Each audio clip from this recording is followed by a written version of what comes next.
A simp is someone who goes above and beyond, often excessively, for someone they're attracted to, usually in hopes of romantic or sexual attention. It's a term born from internet culture, and few figures have weaponized it quite like Belle Delphine. Regarded as the queen of simps, Belle rose to fame by blending gamer girl aesthetics, provocative content, and meme-worthy antics into her brand that was equal parts satire and seduction. She didn't just attract attention, she engineered it, turning internet first into a business model. But behind her viral stunts was a story far more complex, one of calculated fame, controversy, and eventual retreat from the spotlight.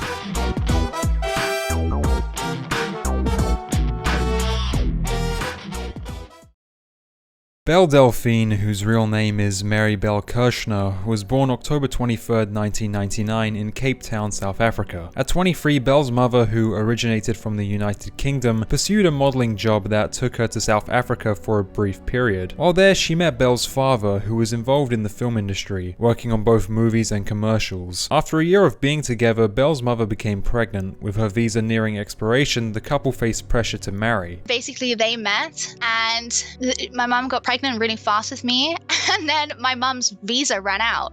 So she was like, I'm pregnant and my visa's running out. I've got to go back to the UK unless we get married today. Belle recalled her time in South Africa as extremely unsafe. She mentioned that her bedroom windows were fitted with bars to deter burglars, and that she wasn't able to walk alone in public due to safety concerns. It was beautiful. South Africa's like such a beautiful place, and there are things that I look back at which were normal in my childhood that kind of like surprises me now, like the fact that all my bedroom windows had like bars and stuff on them, and we had like three. Why? Yeah, it's because of safety reasons. Safety is like the biggest thing in South Africa. I remember going to like school so many times and there'd be a brick in our car window and we just have to get like a taxi home.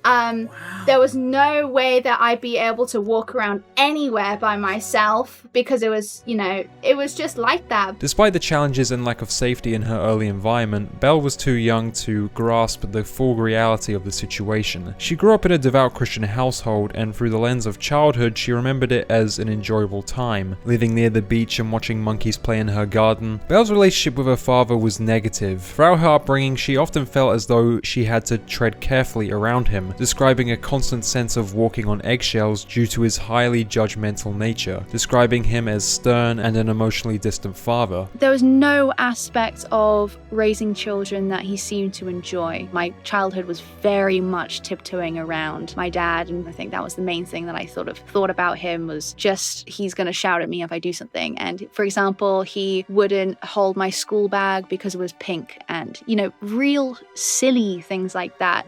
There was no interest in anything I was interested in. I was very embarrassed about liking the things that I liked, like childish things, because I was a child. He would make fun of that. Belle explained that her father had endured a very difficult upbringing, which she used to excuse his behavior, viewing it as a product of his past. Belle wasn't alone in her difficult relationship with her father, as her mother also struggled to get along with him. Their marriage was marked by frequent arguments fueled by her mother's alcoholism and her father's anger issues. Unable to find a way to improve their relationship, the couple eventually separated. Belle's mother then returned to the United Kingdom, settling in Leamington, Hampshire, and took Belle with her. Belle moved to the UK at age 12 and started attending school, but her attendance was extremely poor. She attributed this to a difficult home environment, though she never disclosed specifically what she went through. The strain at home disrupted her sleep, often leaving her sleeping during lessons. Eventually, Belle chose to transfer schools in hopes of making a fresh start. Basically, my attendance was like one of the worst in my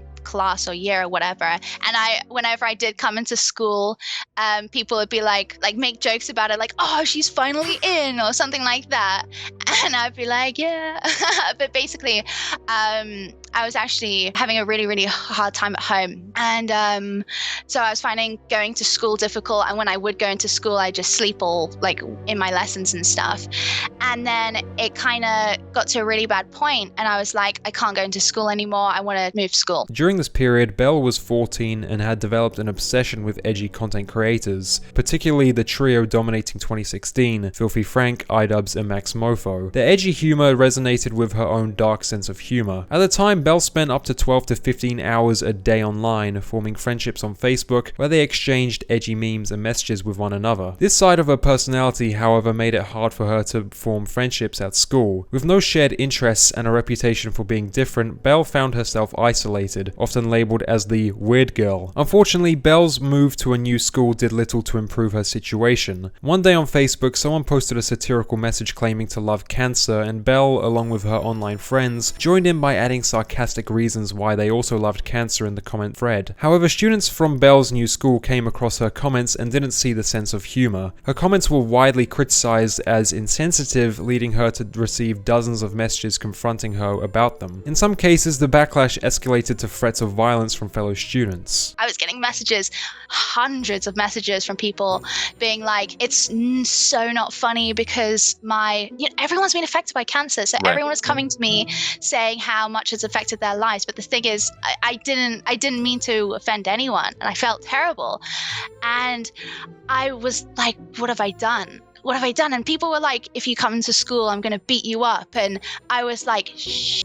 The situation deeply unsettled Belle to the extent that she considered leaving school altogether. In response, she printed out the dozens of threatening messages she had received and brought them to her mother to show the severity of what was happening. After reading the messages, Belle's mother took her out of school. After leaving school, Belle spent several months at home, isolated from real-life friendships. She immersed herself in Facebook, where she built her own online community and formed friendships with other people. Over time, she met many of these friends in person, most of whom were based in London and belonged to the emo scene, a group she felt comfortable with and could genuinely relate to. Basically, what happened after this was I stayed inside for like several months because I had no friends in real life anymore. So I was like, I made an online community.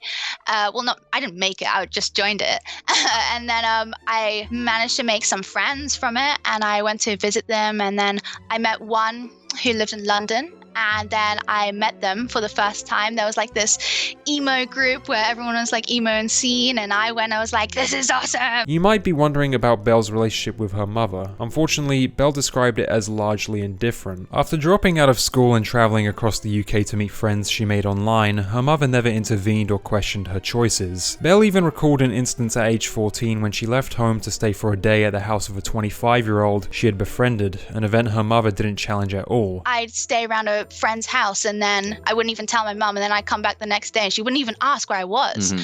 I remember there was a time where I was 14. This was when the whole controversy happened or whatever. And I just I found someone on the internet, this guy that I really liked. He was 25 at the time, and I just went on a train, went to see him and stayed with him for like a day. And then I just came back, and then I remember a few months like after that, I was just thinking in my head like, oh, my mum didn't even like ask about that. Like, she didn't even like ask where I was or anything. And that was kind of weird. Belle's rationale for why she believed her mother was so carefree stemmed from her own rebellious nature. Having been the rebellious one in her family growing up, Belle's mother embraced a permissive, almost neglectful style of parenting. This mindset gave Belle a sense of freedom, but it also crossed into excessive leniency, such as allowing her young daughter to stay with a 25-year-old friend without question. Belle also admitted to being somewhat of an attention seeker in her youth, suspecting that her mother's lack of attention may have played a role in shaping that behavior. I was always one of those people that did weird things to get attention at school. I just love attention.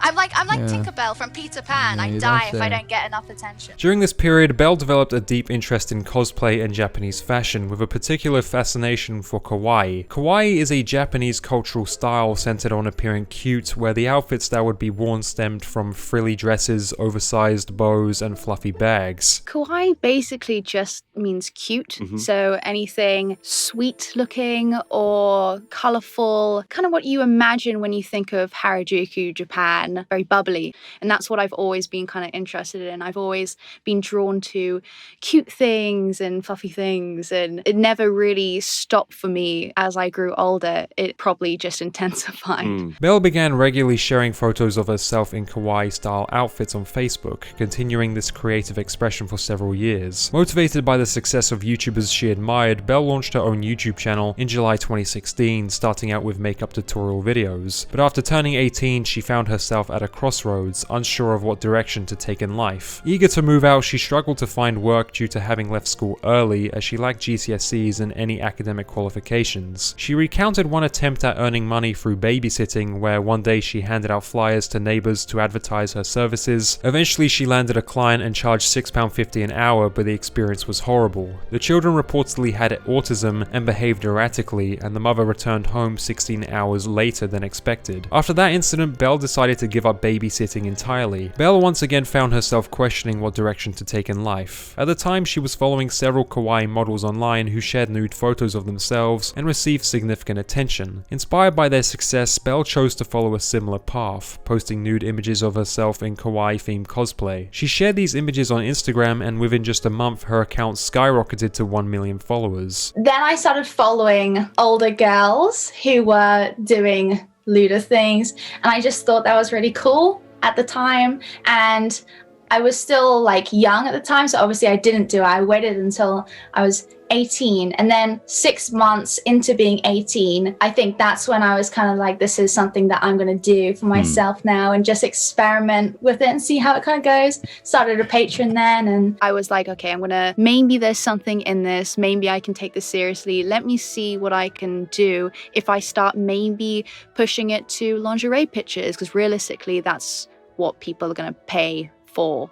So I made my first ever Instagram account, and within a month I had 1 million followers on there. Belle never set out to become internet famous. Her original goal was simply to earn enough money to move out, but as her Instagram began attracting significant attention, she leaned into the momentum and kept posting. In 2019, she began creating meme-style videos, filming skits based on the year's most popular trending memes. To stand out even further, Belle began sharing increasingly bizarre and fetish-inspired content, deliberately pushing boundaries in a space where few e-girls were doing the same. The most prominent example being a video she uploaded onto her channel where she spent a day with her pet octopus, which was a dead octopus with googly eyes. Her breakout moment came when she performed the exaggerated anime orgasm face, which quickly became her signature and cemented her status as the internet's e-girl. She even attempted to expand her reach to TikTok, creating the infamous hit or miss video, yet was banned shortly after due to the sexual nature of her content. With a massive following now in place, Belle turned to monetization by launching a premium Snapchat and Patreon. Her tier system was extreme. Some levels charged up to $1,000 per month for one-to-one Skype calls, and sadly some fans paid for it, the biggest tier being $2,500. Big YouTubers such as Will and E made videos about her. At the time, Will and E was in a subscriber race against Morg's mum, and Belle, thriving on the attention, created a video for him where she shot a doll dressed to resemble Morg's mum. Rise up, people. We need to stop Morg's mum.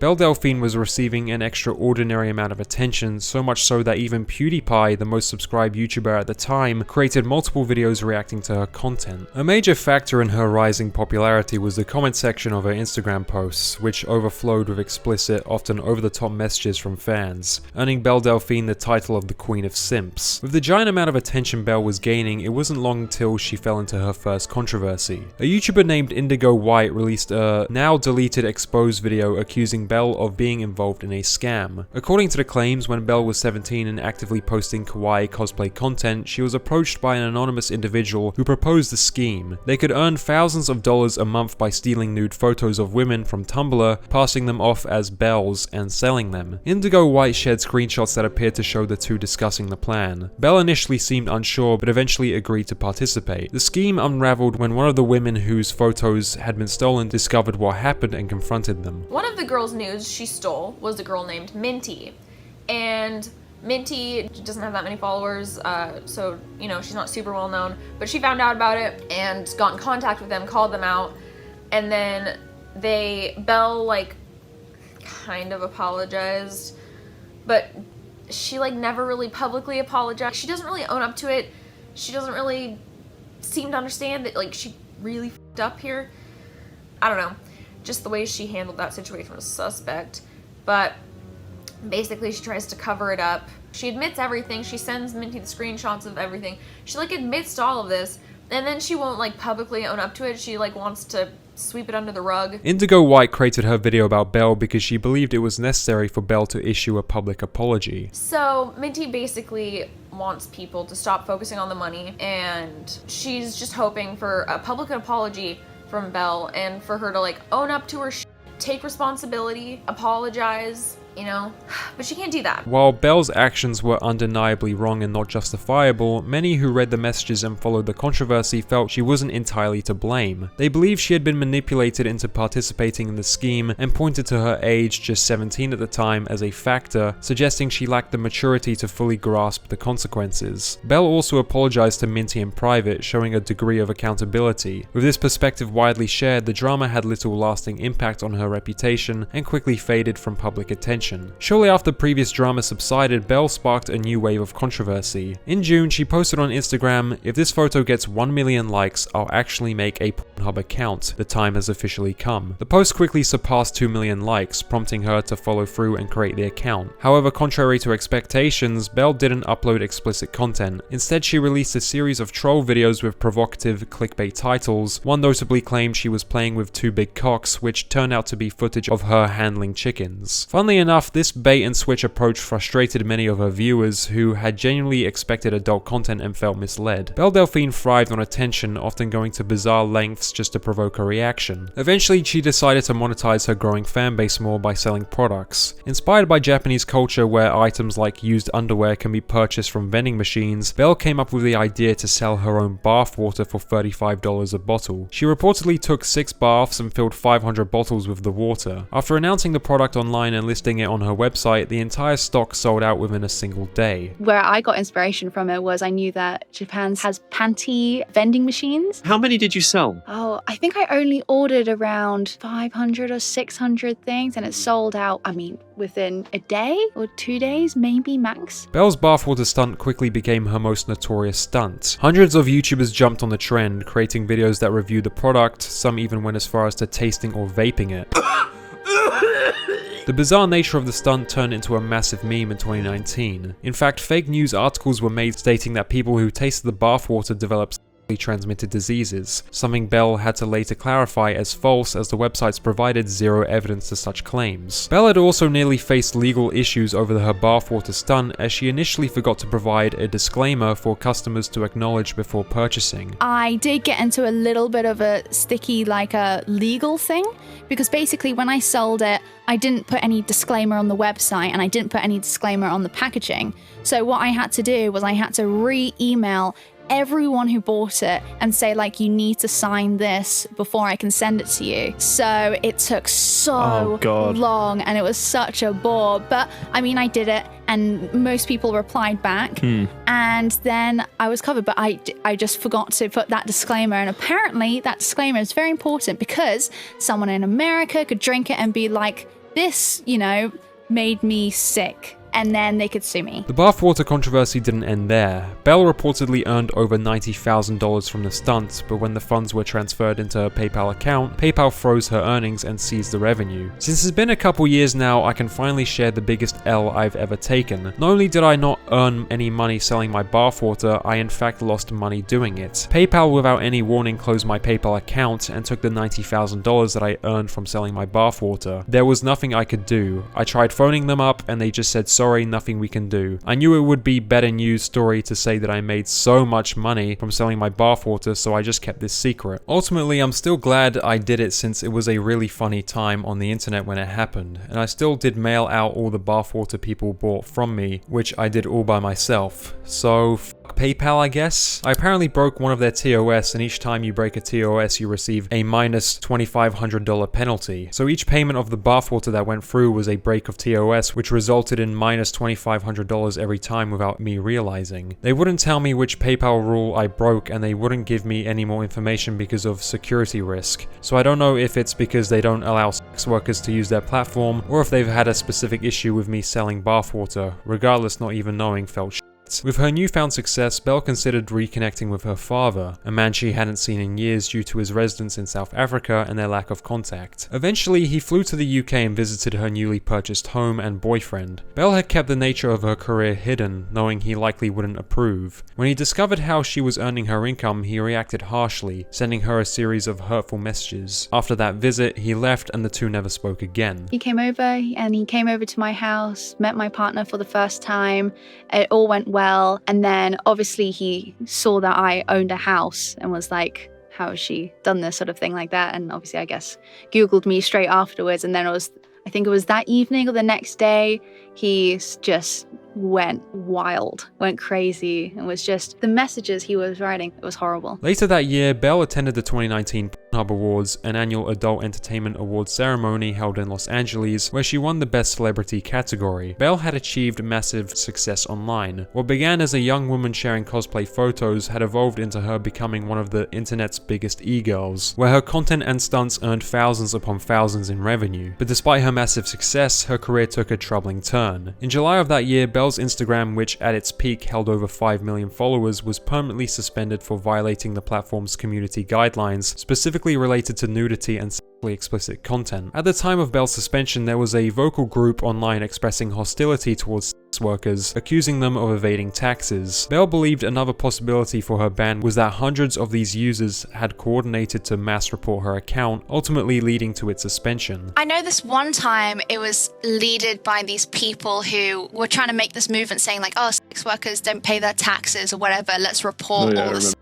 workers to that was a long time IRS. ago. Yeah, I remember that. Belle even faced harassment from this particular online community, recounting an incident where her home address was doxed, with someone showing up in person and leaving a note on her front door demanding that she pays taxes for her earnings. One person who was a part of this movement came to my house and started regularly visiting it at day, at night, taking photos outside of it, and I only became aware about it because he stuck a piece of paper on my door saying, pay your taxes. And my mum found it and she was like, what is this? And I was like, oh my God. So I went down the usual route, contacted the police, and obviously what can they do? So they blurred my house on Google Maps, which I feel like does the Barbara Streisand effect. So another group of online users expressed deep hostility towards sex workers. In the same month Belle was banned from Instagram, a tragic incident occurred involving e-girl Bianca Devins, who was murdered by a mentally ill fan under the delusion that they were in a relationship. Following this horrific event, some individuals in that hostile community disturbingly claimed that Belle Delphine should be next. Already shaken by having her address doxed, Belle feared for her safety and worried that something similar could happen to her. Ultimately, she and her mother decided to move out to protect themselves. It was an incredibly difficult month for Belle. She had just lost her Instagram account and was facing relentless online harassment. With her platform permanently suspended, she began to reassess her future and what direction she wanted to take. The stress was overwhelming, especially since she had recently bought a home using her earnings, and now, without her main source of income, was left uncertain about how she would manage her financial responsibilities. Belle chose to step away from the internet completely. In her time offline, she immersed herself in her artistic hobbies and traveled with friends, visiting places like South Korea, where she deeply loved the culture. It was a period of personal reset, allowing her to unwind and process everything she had experienced. I started hanging out with friends because when I was working,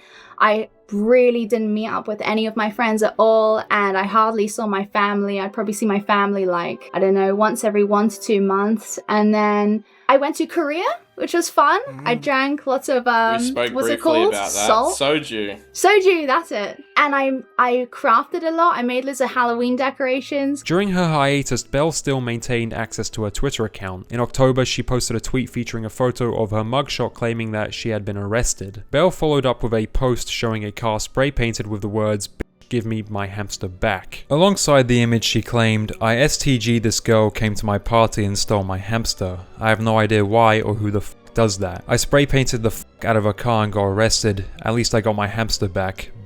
Despite the supposed arrest, the internet rallied behind her, applauding her for taking bold action to retrieve her pet. However, what most people didn't realize was that the entire scenario had been staged by Belle as part of another elaborate stunt. Wondering if the internet still remembered her after her ban, Belle devised a plan to grab attention by staging her own arrest. She came up with the idea for the story after she hosted a party where an unfamiliar guest let Belle's hamster loose inside her home, a reckless act that left Belle furious. The stunt worked exactly as intended, quickly going viral and reigniting public interest in her online persona. So I had to think of what's a crime I can commit that no one will actually hate me for. So I had to think, what does everyone collectively like? And everyone can band together to support this thing. Everyone loves animals. No, you have to be mental to not like animals.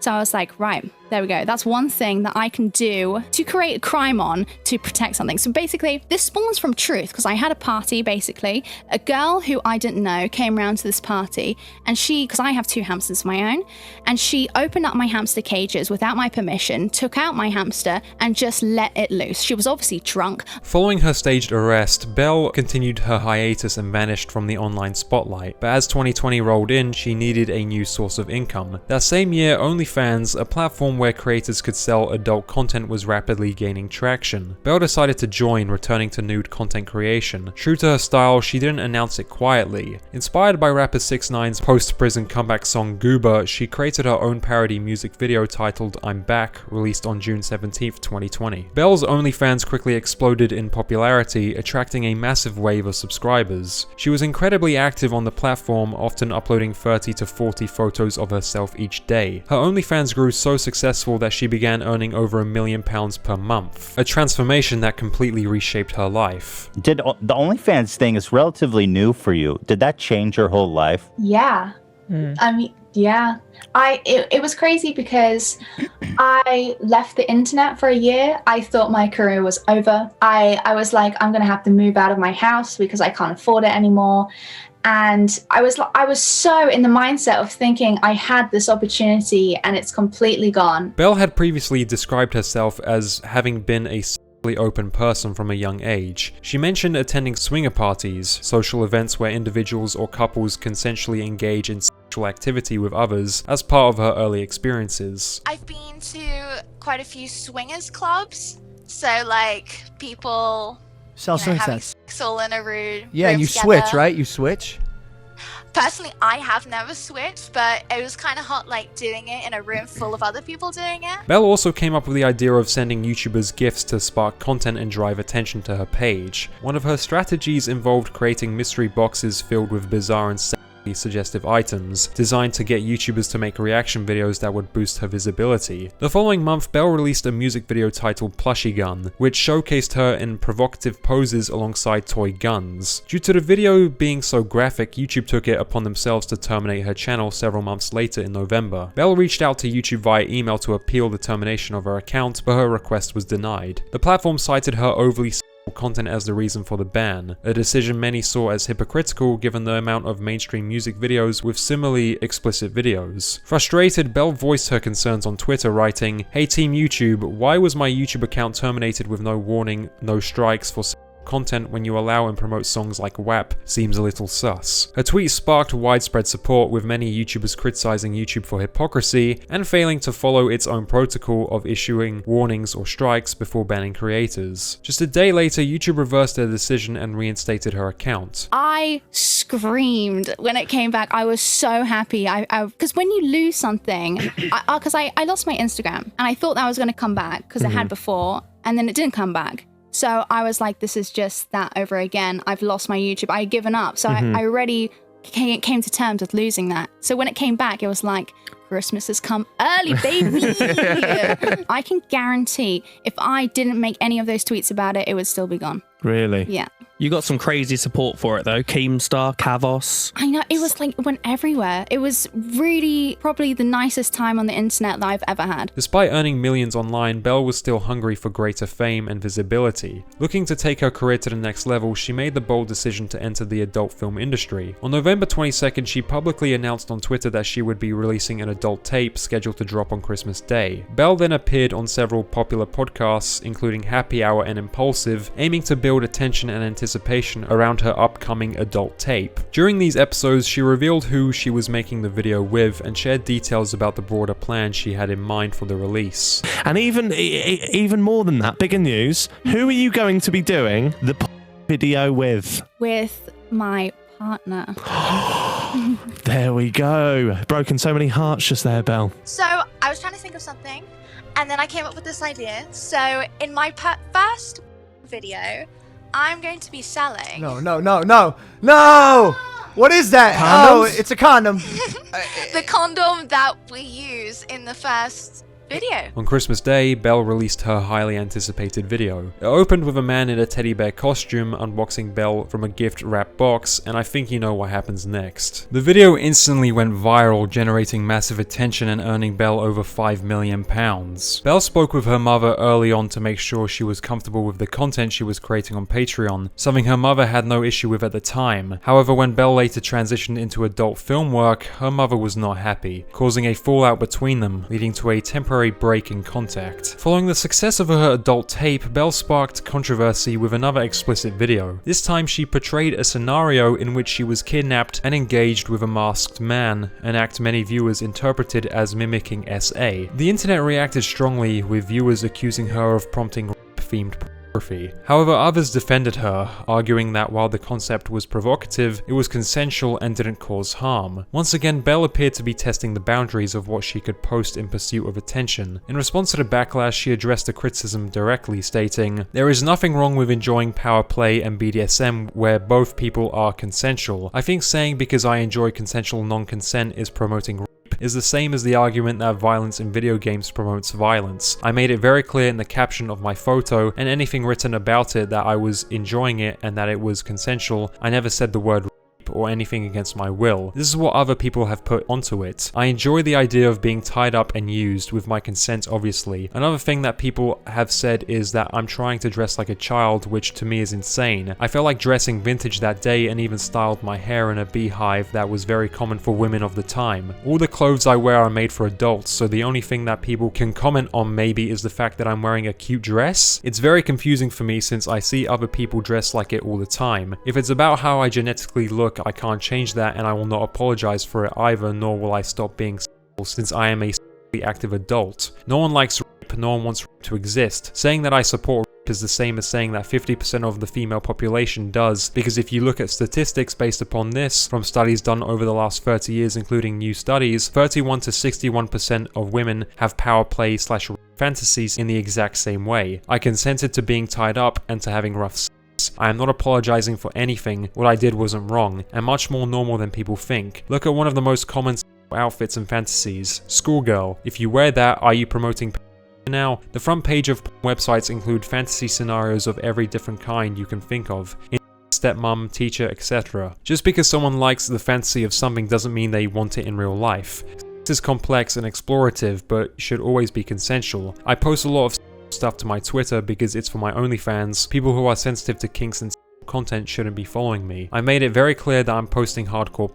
Staying true to my beliefs is more important than following the tide of angry, angsty people on the internet. Can you imagine a world where people actually posted how they individually felt rather than how their whole cancel culture community felt? It would be a better and more productive one. As for people saying I shouldn't have used a trigger warning, my whole Twitter / OnlyFans have constant themes of kink since I do porn as a job, and I will not put a trigger warning on all my posts. Do not follow me if you require trigger warnings before posts. Throughout her career, Belle consistently faced backlash, ranging from people mocking her online persona as strange or cringeworthy to receiving serious threats, including death threats. The hostility escalated to such a degree that she hired security, especially after individuals had shown up at her house previously. The controversy eventually subsided and Belle remained active on social media until February 2021. After that, Belle vanished from the internet without explanation. In earlier podcast appearances, Belle described herself as having an obsessive personality, often fixating intensely on something before abruptly shifting to something else. A pattern that may have helped explain her sudden disappearance. I'm very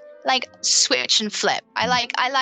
I'll do something hardcore for like a year and then my interest will just change or something. Belle also revealed that her original goal had been to earn as much money online as she could before stepping away entirely. With her success reaching staggering heights, many assumed she had fulfilled that mission and quietly exited the spotlight. And I think there will come a time, where I will just do everything and then I think I'll leave. April 2022, Belle out of nowhere returned to the internet tweeting, damn, time flies when you're rich. In all seriousness, I really am glad to be back and seeing all your familiar faces again. The internet has always been such a big part of my life, and this past year I feel like I've missed a lot. Guess I've got some catching up to do. Belle later released a video titled I'll Never Leave You Again, parodying the iconic anti-piracy ad. In her version, she repurposed the format to promote her OnlyFans account, with new content coming May 1st. Belle resumed collaborations with YouTubers making photo shoots with Tay the Elf Queen, Finster, and even appearing in a video alongside deceased 2Mad. Belle later announced another adult video, this time featuring a threesome with adult film star Mia Malkova. However, unlike her previous adult videos, the announcement failed to go viral. When she returned to the internet, her social media accounts didn't attract the same level of attention as in earlier years. In an effort to reignite interest, Belle created a custom doll of herself for OnlyFans subscribers to purchase. But unlike her infamous bathwater stunt, the doll didn't capture widespread attention. Gradually, Belle's online presence began to fade, and her relevance started to decline. Belle's rise to fame was built on mystery and playful teasing. Early on, she drew attention by pushing boundaries without fully crossing them, sharing provocative content that kept fans wanting more. Her strategy created a sense of anticipation, especially on platforms like OnlyFans, where she stopped short of going fully explicit, but when she eventually gave in to public demand and released adult films, while also appearing on popular podcasts, that sense of mystery disappeared. The excitement faded, and as a result, her later stunts didn't have the same shock factor or originality as earlier ones, such as the infamous bathwater sale, which had taken the internet by storm. A final post came on Twitter on May 29, 2024, with her now disappearing from the internet completely. Before stepping away from the internet, Belle made a guest appearance on the Louis Ferox podcast in February 2024. During the episode, she opened up about her personal life and experiences while working on OnlyFans, offering a rare insight into the reality behind her online persona. Belle shared that during her time on OnlyFans, she encountered several individuals struggling with serious mental health issues, some of whom became so obsessed with her that they began stalking her. There was this one guy. It was just a constant barragement of taking his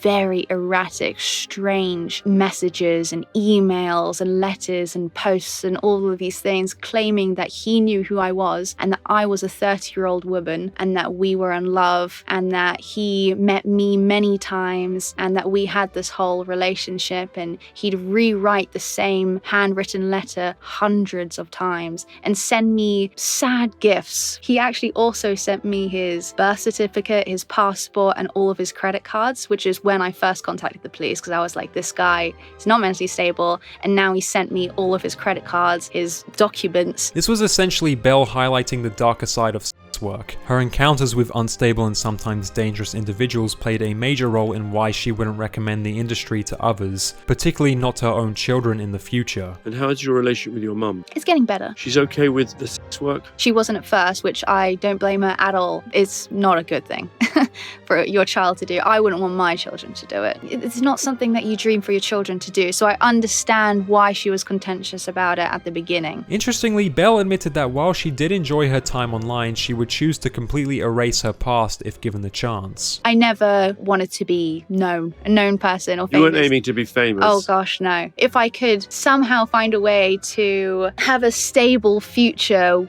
and take that part back, then I would. I wish there was a way to kill me on the internet and just like somehow delete everything or just kind of die in a sense. With Belle's internet career seemingly behind her, many wondered what she might pursue next. She never revealed her new source of income, and considering she once earned £1 million a month, it's likely she won't need to work again. Instead, Belle has expressed interest in a quieter future, owning a farm and starting a family. For now, she lives comfortably in a mansion with 7 bathrooms. Belle Delphine's story is a striking example of how internet culture can turn shock and satire into viral success. From e-girl aesthetics to headline-grabbing stunts, she built a digital empire on mystery, controversy, and chaos. But behind the memes and millions was a young woman navigating fame's darker edges, obsessive fans, relentless scrutiny, and the emotional toll of living online.